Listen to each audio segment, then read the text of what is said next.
મહત્વના સમાચાર મળી રહ્યા છે। નજર કરીએ મહત્વના સમાચાર પર। અમદાવાદ શહેરમાં પણ રોગચાળો વકર્યો છે। અમદાવાદ શહેરમાંથી પણ રોગચાળાના વધુ કેસો સામે આવી રહ્યા છે। સિવિલ હોસ્પિટલમાં ગયા મહિનાની સરખામણી ઓપીડીમાં 10%નો વધારો થયો છે। અમદાવાદમાં પણ મચ્છરજન્ય રોગચાળો વકર્યો છે।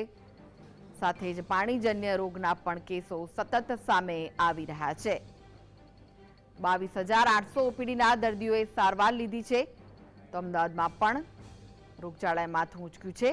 ત્યારે છેલ્લા 5 દિવસમાં ડેન્ગ્યુ, મેલેરિયા, કમળા, ઝાડા ઉલટી તેમજ વાયરલ કેસમાં સતત વધારો થતો જોવા મળી રહ્યો છે।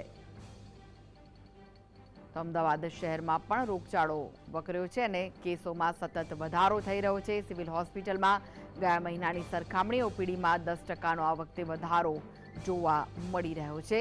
હાલ પાણીજન્ય અને મચ્છરજન્ય રોગચાળો વકર્યો છે, જેના કારણે ડેન્ગ્યુના કેસો પણ સતત વધી રહ્યા છે। 22,800 ઓપીડીના દર્દીઓએ સારવાર લીધી છે। મચ્છરજન્ય જે રોગો છે તેમનો પ્રભાવ વધી રહ્યો છે। છેલ્લા 5 દિવસમાં ડેન્ગ્યુ, મેલેરિયા, કમળા, ઝાડા ઉલટી તેમજ વાયરલ કેસમાં વધારો થયો છે।